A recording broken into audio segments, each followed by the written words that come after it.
Hey everybody, welcome to Pop Culture Philosophers. I'm Rockin Robbie Billups, and it's time for the weekly comic book review.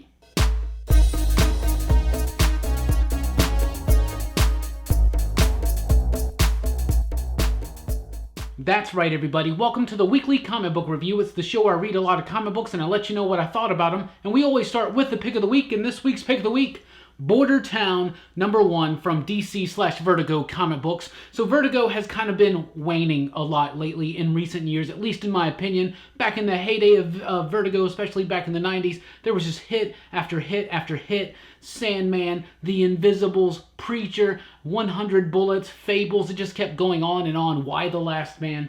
But lately, it doesn't really feel like Vertigo has had as much oomph as it used to have, especially with other companies like Vault Comics, Image Comics, you know, people doing really exceptional work, kind of what Vertigo did back in the day when they were real big proponents of like creator-owned books and properties and things like that. Border Town kind of signifies, along with the Sandman universe relaunch, like a reestablishing of Vertigo as the force that it once was in the comic book industry. So, Border Town #1 was fantastic. I really did like this book. I thought it was fantastic. It's written by Eric Esquivel, and it's got artwork by Ramon Villalobos and Tamara Bonvillain on the coloring. The coloring is beautiful. The artwork is highly detailed. It's great. The story is really clever, very, very engaging. It's a thinly veiled satire on what's going on currently in pop culture and in American culture, especially at the border. Lots of things about the immigration issues and stuff like that. This basically centers on a town on the Arizona-Mexican border, and it gets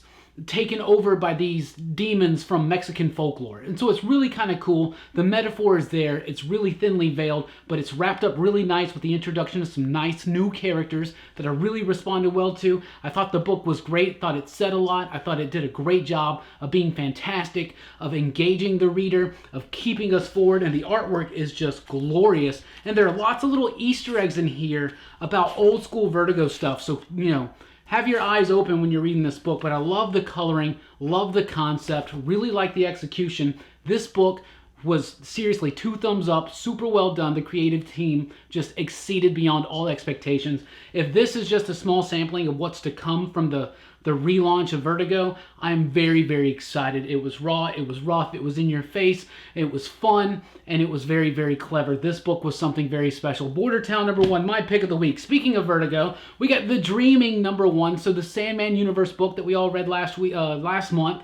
It's going to start off with this whole new version of the Sandman universe, a continuation, right? So The Dreaming is going to be the book that's definitely going to be picking up the most of the main plot thread from that Sandman universe one-shot. I really did like this. I thought it was great. Had a good job. Cy Spurrier is the writer. So yeah, Simon Spurrier is the writer. Bill Keith Ively is the illustrator. Fantastic artwork. Love the artwork. Highly detailed, textured, fantastical.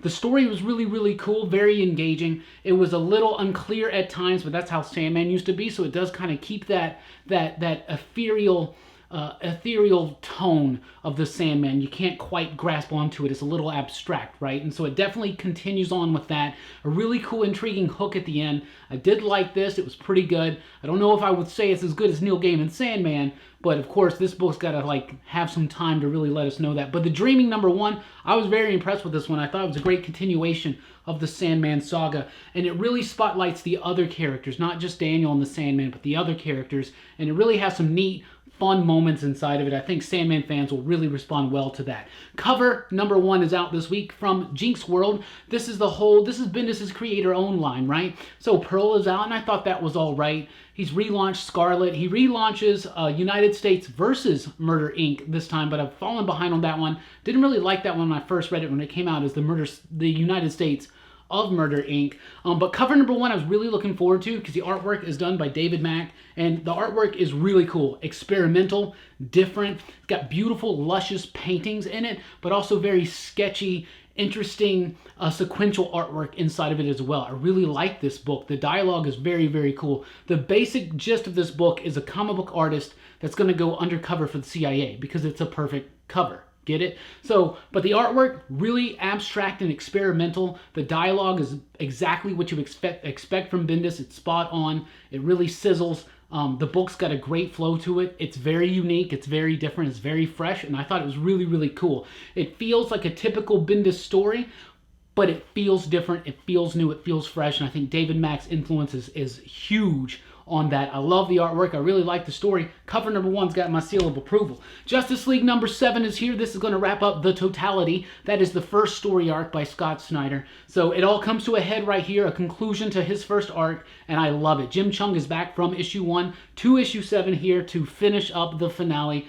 Great artwork, detailed, textured, lots of richness to it. The coloring is fantastic in this book. So fantastic. I really, really do like it. Coloring is Tomeo Mori. Fantastic colors. Love the artwork. I love the story. This thing has been crazy. It's been epic. If you loved what was going on in Metal or Batman before that, Justice League is right your style. I've been waiting, just waiting and praying for, for this kind of Justice League book for so long. For this kind of characterization. For this kind of a take on Lex Luthor. I love it. Lex is such a great villain, especially when he's surrounded by the Legion of Doom. So you get all that cool nostalgia from the challenge of the Super Friends in here, but the characters work so well. The culmination and climax of this totality story I found very, very satisfying. I cannot wait to sit down and read through all these issues again, which I've already been doing, is reading through these issues over and over again. But this was a great, satisfying conclusion that also sets up a lot to come. Really cool stuff, a big, important, explosive, epic climax that really does set up a lot of interesting things that are going to be happening in the pages of Justice League. Snyder and Company, I'm sold. I'm more than sold. Batman number 54 is here with a one-and-done story focusing on the relationship between Dick Grayson and Bruce Wayne. Tom King hasn't really done a lot of work with Grayson since he left the title of Grayson in the pages of Batman, so this is kind of cool to see his take on it. I like the little references, things like old school things like the cucumber sandwiches, nice little visual cues that go back and forth. It's a nice little heartfelt tale. Unfortunately, ultimately, it's all right, but it's a nice exploration on their relationship, on their dynamic, and about what Grayson would do to try to pull Bruce out of this post being left at the Bat Altar funk, right? But it also harkens back to some old school days, and I really like this one. I thought it was really good. Matt Wagner does the artwork on this one. He's a great artist. It works really well in here. I was interested to see how it was going to work with the Tom King script, and it does work very, very well, but this was a nice, touching, sentimental type story that I thought was really cool. Nice exploration on the Grayson-Wayne relationship there. Adventures of the Super Sons number 2. This is seriously one of the best issues of this series yet. Now, I know this is only 2 issues into it, but I'm counting Super Sons that came before it. This is fun. This is great stuff. This is basically Damian and Jonathan versus a little tiny version of the Legion of Doom. There's like a little baby Lex and a baby Joker and all that kind of stuff. Really fun, dynamic artwork, high energy, lots of fast-paced, breakneck action. I really like this book. I love the storyline. Tomasi knows these characters. He knows how to write them. The artwork by Barberi is just really fun, and it keeps that spirit of high energy that Jorge Jimenez established when this book first launched. Super Sons, Adventures of, number 2, fantastic. Curse of Brimstone, number 6 is here. This is my least favorite issue so far of the series. I've actually been a fan of this series. I've kind of been a big supporter of this book.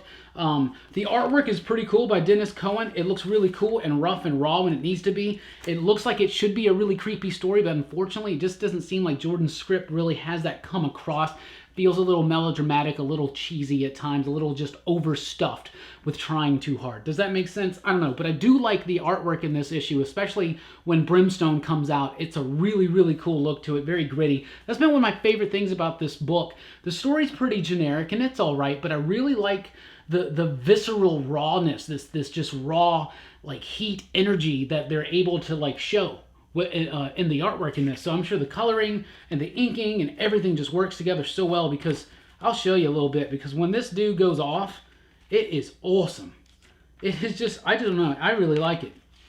Now, of course, Dennis Cohen's done a lot of work in the past, and we are very familiar with his artwork, but like that right there. I don't know, there's just something about the way that they show that just I really, really like. But ultimately, that issue was just okay. Thanos Legacy number 1. Let's jump over to Marvel. So Donny Cates penning yet another Thanos story. This is kind of like an epilogue to Thanos Wins, and it sets up his appearance in Infinity Wars. We know what happened to Thanos there. This sets it up. It kind of explains it. It's really cool. I really liked it. Donny Cates writing Thanos, fantastic stuff. Gary Duggan has a little silent story in the back with Thanos and a Youngamore, and that's neat and that's interesting. But seriously, this one with Brian Level and Jordan Boyd doing the art and Clayton Cowles on the lettering, really fun story that just fits in that gap between. It even fits in his appearance recently in Thor. So everything about how is Thanos here and here, where does it all fall into place? This really lays it all out there for you. This is really cool and very satisfying. I would like to see more Donny Cates stuff coming soon. Of course, we do know that there was the announcement made that Donny Cates and Jeff Shaw are taking over a Guardians of the Galaxy book.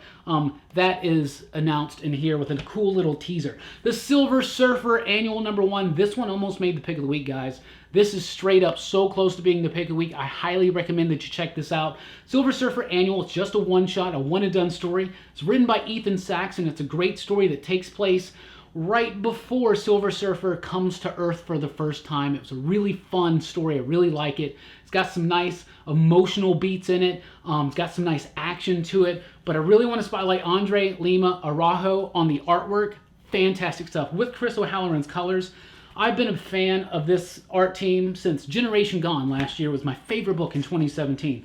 This is just cool, fun, crazy sci-fi type stuff. I love this dude's artwork. I love O'Halloran's coloring. It's bright, fluorescent almost at times when it needs to be. The artwork is detailed, but it has lots of space to breathe. It's roomy, but it's still very intricate and very detailed. The layouts, the design, everything is fantastic. I just want to spotlight that. I don't want to show you too much, because I really think that you guys need to pick this one up. Silver Surfer fans, you're definitely going to like it. But if you just love good comic book artwork, this dude is the future. Those guys right there. O'Halloran, Araujo, absolutely. Asgardians of the Galaxy #1 is here. It's kind of an Infinity Wars tie-in, so it does kind of tie in loosely to that. But Cullen Bunn's doing this one. He's always wanted to do a Thor-type book, and it's a new Guardians. It's kind of like, you know, the Asgardians of the Galaxy. I don't know. You can get the idea. Valkyrie, the Destroyer, Angela, Thunderstrike. That's actually the son of Eric, I believe. The Executioner, Thor Frog. A nice little assortment of characters. I was not looking forward to this book, to be honest with you, and I actually rather enjoyed it. I thought the pacing was great, the artwork was cool, the setup to the story was great. I don't even care about the majority of these characters, to be honest with you, but Matteo Loli and Federico Blee on the art. I like the artwork. It's got a really intriguing ending that I think a lot of you know, fans of, you know, the Asgardian journeys of late will really like. I really do like these new characters. This kid of Thunderstrike, he's interesting. I didn't know that Valkyrie was now attached to a human host, so that was news to me. But I really thought this was cool, and Thor Frog rocks. Like, Frog Thor just rocks. Throg rocks. He's amazing. This was actually better than I thought it'd be. I was very impressed with issue 1, seriously. Cosmic Ghost Rider #3 is here. This book is just so wacky, wild, and fun, and I guarantee you that we are not done seeing Cosmic Ghost Rider in the Marvel Universe. I'm telling you, seriously. This stuff is fun, though. It's super fun. Juggernaut makes his full appearance in here. Cable with a future version of the Guardians of the Galaxy. They're back trying to stop Cosmic Ghost Rider from taking, because Cosmic Ghost Rider has taken a baby Thanos, and he's deciding that he's going to try to raise him right so that Thanos won't be such an evil douchebag, right? Of course, insanity ensues. This has got a great cliffhanger ending. It's got a really fun story. I mean, this is what Donny Cates does. Donny Cates has been doing this stuff. Is that Dylan Burnett? Yeah, Dylan Burnett and Antonio Fabella and Clayton Cowles once again on the lettering there. Love the artwork. I love the characters. I love the concepts. Lots of random crazy in this issue, and it really works. I mean, I don't have to tell you guys that Cosmic Ghost Rider's good. Everybody loves that one. Speaking of Donny Cates doing crazy things, Death of the Inhumans #3. So issue 1 is just, I was still in shock when I went over to read issue #2, right? Issue #3, this is the best issue of the series yet. Now that the shock from what has happened in issue 1 has kind of been able to just linger there for a minute, this is not the death of the Inhumans as much anymore as I think it's a rebuilding of the strength of the Inhumans, and I think that the tides start turning in this issue, and I really liked it. I thought it was really good. The artwork's okay. It's not his best artwork. It's Olivetti, right? Yeah, Ariel Olivetti, not his best artwork in my opinion, but it's good. It gets the job done. There's some really awesome moments in this issue. I don't want to spoil anything. Death of the Inhumans #3. I'm not saying it's a hopeful issue because it's not, but it felt more like an Inhumans book than the last 2 issues did for me. Avengers #7 is here. A little side story. It's going to be the origin of the 1 million BC Ghost Rider. So that was kind of the character from the 1 million BC Avengers that was most intriguing to me. And so it tells his story, how he came to be, and it's satisfying and it's cool. And I thought it was awesome. I really, really did. I like the artwork. The artwork is by Sarah Pichelli, who's over at Fantastic Four now. Her artwork on Fantastic Four was a little loose, to me a little sparse. Really fantastic artwork in this issue.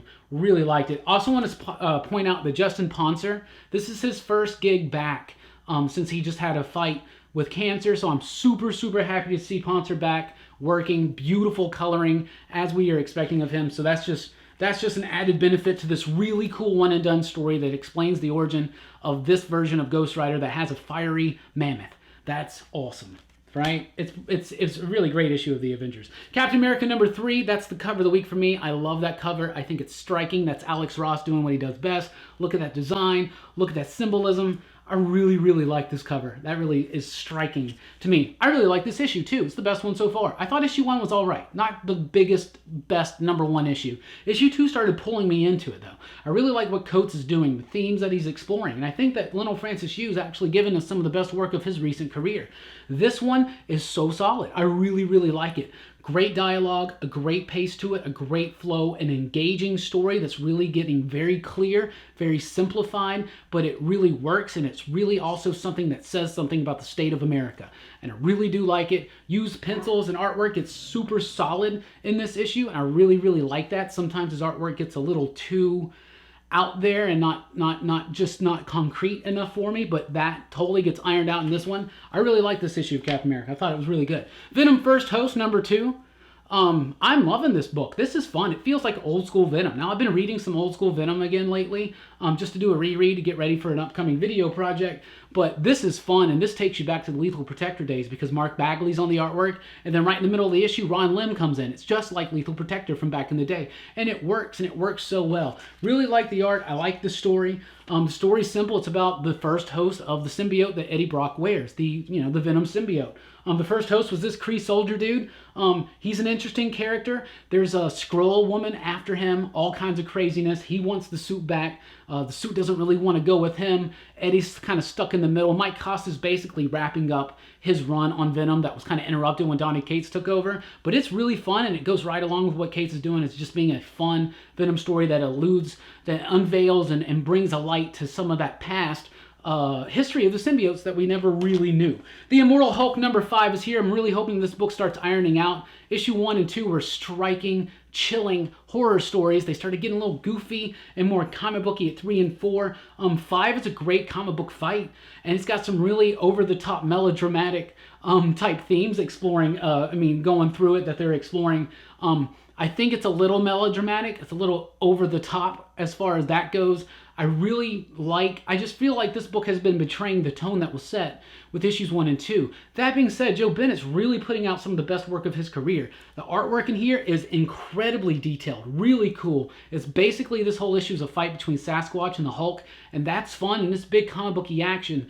But we weren't promised that kind of a book. We were promised a very chilling book. And now the chilling factor is trying to get into some of the themes here. And I don't want to spoil anything. So when you read this book, I just think it's a little over the top, just a little melodramatic, at least for me. So right now, Immortal Hulk is being a disappointment for me, guys. I really loved issue 1 and 2.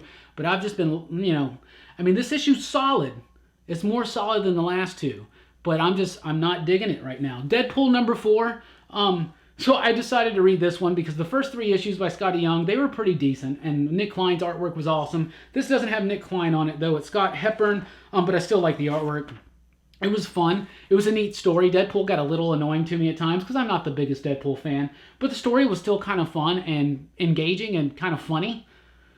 And I was really prepared to not even read this. And then someone was like, please, man, read the next issue. And so I was like, sure, I'll read it. And so I read it. And now I'm like, man, maybe I'll read the next one. I don't know. Maybe I will. Deadpool #4. Not that bad. Old Man Logan Annual #1. This is a neat little annual, especially for you Punisher fans. This is basically going to be the debut of Old Man Punisher, the version of Frank Castle from the Wastelands from the Old Man Logan, Old Man Hawkeye universe. So that's really, really fun. It's a little bit of Old Man Logan's past that we never saw before, and it lets you know what happened to Frank Castle. Ed Brisson, of course, is the writer. He's been writing Old Man Logan and is about to be writing the end of Old Man Logan. I love his work on this character. This is yet another great example of his work on that character, but it also is a great exploration of the character of Frank Castle and where Frank Castle fits in this Old Man Logan Wastelands universe. That's awesome. Plus, it's got a backup story with artwork by Hayden Sherman. Just going to show you that. Hayden Sherman from Wasted Space. Yeah, that was awesome. I love that. Astonishing XMen is here with issue number 15. 15, right? The third issue by Matthew Rosenberg. I said in the PCP Army this morning that this is the most fun I've had with an X book in a long time, and it's true. Now, I'm not saying that the other X books aren't good, because I really think that Mr. and Mrs. X is really good right now, and Rogue and Gambit right before it. I thought that X-Men Blue was decently interesting, but it kind of got a little wonky for me over the last year. Extermination's really fun right now, but Astonishing X-Men's just been fun. And this issue gets a little bit serious, and it does it in just the right way. It still has those fun little elements. Fans of late 80s, early 90s X-Men, you're going to love this. It's got the Reavers in it. It's got Havoc in it. It's got Dazzler. Colossus, who is now just this sad creature post being left at the altar. Poor Batman, poor Colossus. Warpath, Beast, it's really funny. It's got great jokes in it, but it's also got great action. Inconsistent artwork is typically Greg Land. I'm not the biggest Greg Land fan. There's another artist in here, though. Their styles clash a little bit, and it kind of goes from scene to scene. But they keep it consistent enough with having the scenes being what they are. But I would like a more solid artist on this title, because otherwise Matthew Rosenberg is doing a great job with these characters, with this team, with this book, and it's really, really fun. Bully Wars #1 is a new one from Scotty Young this week, with artwork by Aaron Conley and colors by Jean-Francois Beaulieu. I messed that one up so bad. I didn't take French. I took German. Anyway, this is a really fun story about this town called Rottenville, and it's got the highest concentration of bullies in the world. And so one bully and his bullies, like the people he bullies, what are they called? Anyway, his victims, they are now going into high school, and he's no longer the top bully around, because now this place is so serious with the bullies that they have a bully wars, which is like a competition amongst bullies. But it's really fun, had a great message. It felt like it was all ages. I don't remember anything that was super inappropriate, but I would definitely read it yourself, because it's got a lot of crude humor in it, but I liked it. I thought it was fun. If you like Scotty Young stuff, if you liked I Hate Fairyland, I think you'll like it. I think this is better than I Hate Fairyland, at least with the first issue. Very intriguing, interesting concept, and it could easily be made into an animated series or movie soon. So, speculators, you might want to snatch that one up. Really fun stuff. Leviathan #2 is out from John Layman and Nick Pitara. Love Pitara's artwork over on Manhattan Projects. Thought it was a little silly for Leviathan #1. I thought Leviathan #1 was interesting. It's basically a big kaiju thing. But I thought it was a little silly. It still has that here, but it definitely gets more engaging. The story gets fun. The story's really fun, actually. In this one, there's dinosaurs involved now. And the artwork is highly detailed, crazy, super crazy, cartoony, grotesque action type stuff like that. People getting eaten and smushed and all that kind of stuff. But it's really fun. It's got some great concepts. Great characters, just wacky, wild ideas. Leviathan #2 sold me. I was wary on issue #1, but 2... spot on for me. Paper Girls #24. This book is one of the best comic books on shelves right now. It really is. 24, this issue, really clarifies a lot about what has happened in previous issues. The story's getting more and more clear, but it's also bringing us more and more questions. This book is so satisfying from everything, from the colors by Matt Wilson, to the line work by Cliff Shang, to the script by Brian K. Vaughan. This, I think, is some of the best work of their careers. I love this story. It's a very clever, cool, interesting, and engaging and fun time travel story that's perfect for fans of Stranger Things and beyond. Because it's not just an 80s nostalgia thing. It takes nostalgia to the present day and beyond. Seriously, it's a great time travel story. Really endearing, charming characters. Fantastic work. Love this book so much. For a book where you don't even really understand what all is going on for the majority of the story so far. And it's still engaging based on the strength of the characters, the power of the artwork. fantastic stuff. Paper Girls is out. It's just amazing. Dead Hand number 6 is going to conclude volume 1. I don't know if this book is going to end. It could very well end here. It would be a very satisfying ending to this story that has been filled with so much mystery and just twist turns that you never really understood what was going on until the last pages of the last issue. This was a nice satisfying conclusion. It does feel rushed, so it leads me to believe that they may not be bringing this one back, though the trade advertisement does say volume 1. But I don't know. So it's kind of about Cold War era spy type stuff, big secrets, superheroes, just a little bit of smidgen of superheroes at the beginning, but it was all just a bait and switch. This was really interesting. I really liked it. I do feel like it got rushed at the end, a little uneven.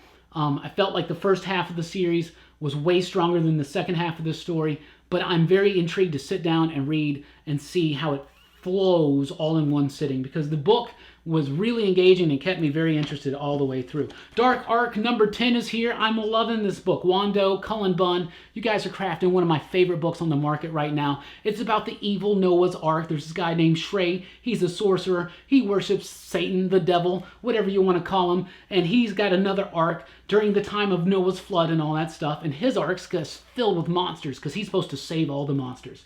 And this book gets awesome. And it's so much fun. The artwork is great. I love the coloring. Wando is he's just striking. It's graphic. It's fantastic. The composition is great. The flow of the story is great. The monsters look cool. It's got a very just raw intensity to the artwork, and it's got luscious, beautiful colors. The story is great. It's a simple idea, but it's one of those simple ideas where you're like, I wish I would have thought about that, right? But Cullen Bunn makes it work. The characters are interesting, even the monsters. What a fantastic book. James Bond Origin number 1 is out from Dynamite Comics. Sometimes these James Bond comics can be pretty decent, so I checked this one out. It's written by Jeff Parker.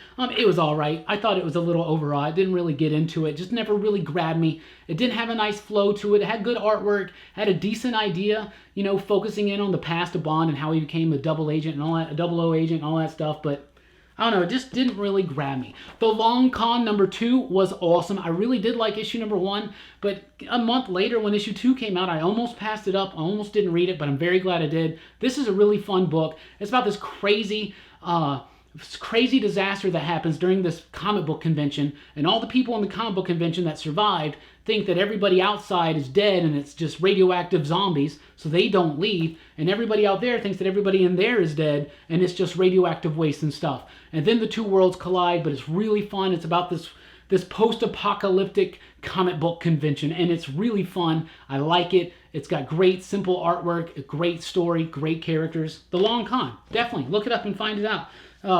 Find it if you can. And finally, let's talk about Vampironica number 3. I love Greg Smallwood's artwork so much. He does this book with his sister Meg Smallwood, and it's about Veronica from Archie, and she's a vampire.